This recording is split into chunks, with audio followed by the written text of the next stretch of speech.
గ్రామ సర్పంచ్ అభ్యర్థిగా మీ ముందుకు వస్తున్నా. నాకు ఒక్క అవకాశం ఇచ్చి మంచి మెజార్టీతో గెలిపించాలని చిన్నరావులపల్లి గ్రామ ప్రజల్ని కోరుకుంటున్నా. నా యొక్క గుర్తు కత్తెర గుర్తు, సీరియల్ నెంబర్ 2 గుర్తుపై అత్యధిక మెజార్టీతో ఓటు వేసి గెలిపించాలని కోరుతున్నాను. ఈరోజు అధికారం లేదు బీఆర్ఎస్ పార్టీకి, ఏ విధంగా డెవలప్ చేస్తాడు ఊరిని అని కాంగ్రెస్ పార్టీ కొన్ని మాటలతో కల్లుబుల్లి మాటలు చెబుతుంది. ఉద్యమ నాయకుడైన జిట్టా బాలకృష్ణ రెడ్డి గారి వెన్నంటూ ఉండి ఉద్యమ స్ఫూర్తితో ఈరోజు నేను అదే స్ఫూర్తి చిన్నరావులపల్లి గ్రామంలో కూడా ఏ యొక్క అభివృద్ధి కార్యక్రమం వెనుకడకుండా అన్ని ముందడుగులు నడిపించి గ్రామాన్ని మరింత అభివృద్ధి పదంలో నడిపిస్తారని కోరుకుంటున్నా.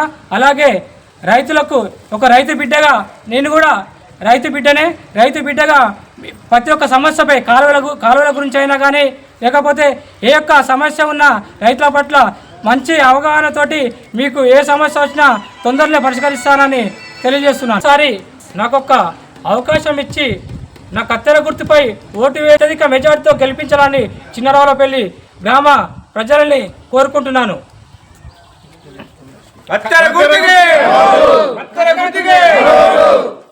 గుర్తుంచుకో